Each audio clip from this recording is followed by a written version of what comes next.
Hello and welcome to the Experiencing Love podcast. I'm your host, Philip Jocks, and I'm so glad that you're here. Yesterday, I had a funny thing happen where, as soon as I finished recording my episode and I knew I was feeling off, I ended up turning on a video that was linked to me that pretty much just responded to everything that I talked about yesterday. One thing I noticed was that I've been going into this pattern that's been disempowering me. The video yesterday was a Tony Robbins video, and he referenced this pattern people have called the Crazy Eight, which is this disempowering pattern of going from one set of emotions to another because both sets fulfill a different need, but they're not empowering emotions. So for instance, one of the patterns I feel like I go through is, say I start with tired. And when I'm tired, I'm feeling lazy, I'm feeling unmotivated. And when I go down that path,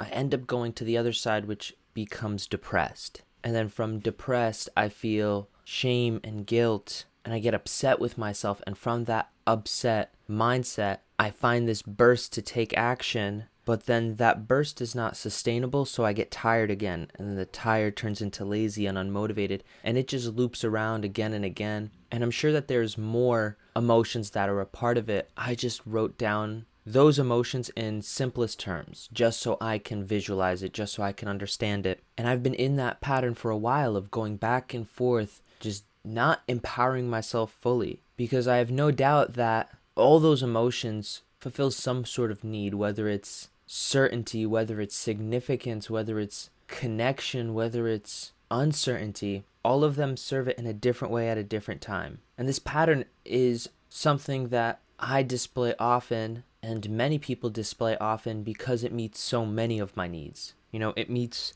maybe 2 to 3 of my needs at least, and in reality, anything that can meet at least 3 of your needs is something that you're able to get addicted on. So I have this pattern, and it's serving me in certain ways, but it's not serving my growth, and it's stopping me from contributing to others, which is 2 other needs that I have. So it's this internal battle going on constantly, where I'm meeting some of my needs one way and not meeting other of my needs, so I don't feel fulfilled, I don't feel balanced, I don't feel like I'm going in the right direction. Because what we need to do is meet all of our needs, not have other people meet them for us. We need to know how to meet our needs. One of the things I plan to do later today is to make my to-don't list. I've spent so many months, so many years making all these different to-do lists and plans and calendars and schedules and routines, habits, and I'm seeing now that I'm always focusing on what I should do, but I don't remember the last time I really sat myself down and said, all right, what shouldn't I do?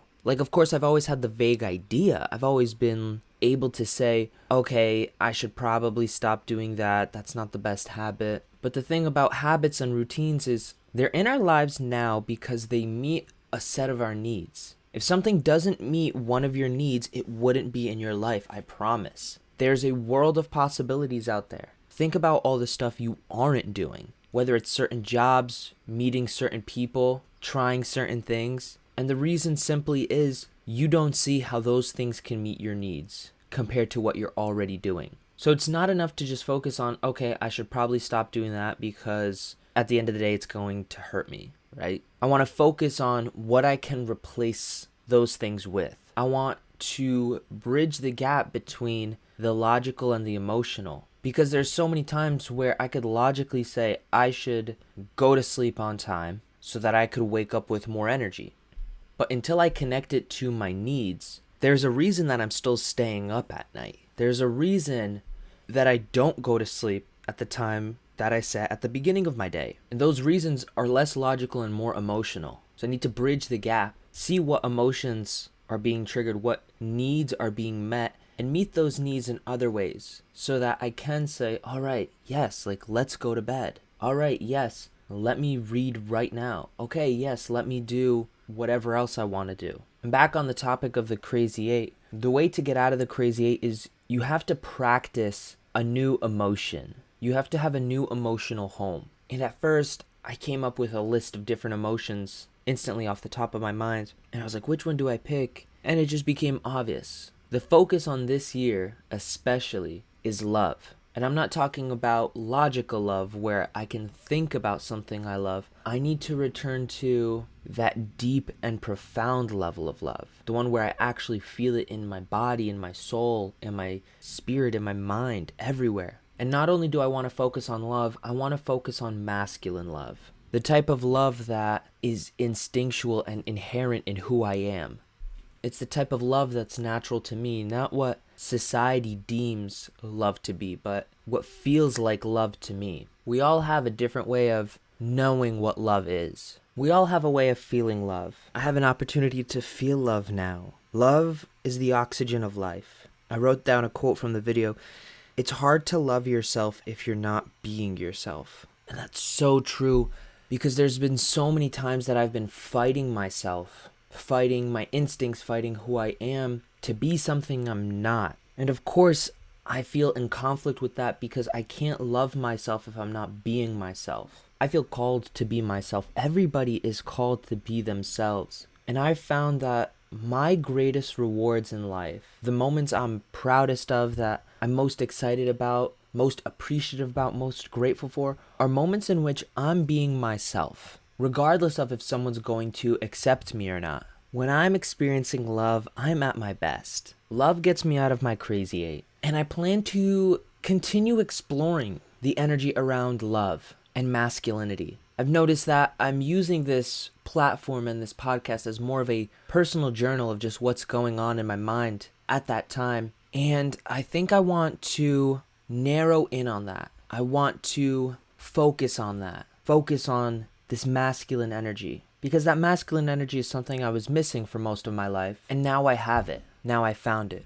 And when I say missing, I mean it was a reservoir within me that I wasn't tapping into. I didn't know how to. That's something usually taught. And because I didn't have an example of that in my life, it took me many years to find someone else out in the world to teach me. It was through the work and the community of Tony Robbins that I learned it. Because in truth, I didn't tap into it on my own. I didn't learn it on my own. I learned it through a mentor, through a source. And it may not have been direct, but it was enough that I gained a few pieces of knowledge, of information, of wisdom to allow me to unlock it for myself. And if not unlock it for myself, then to find other material, other sources that can teach me more. That's all for today. I'm going to make my to-don't list. And I'm going to see what comes up and what I could do to maximize all areas of my life. I hope you have a wonderful rest of your day. Remember to always fill up with the love.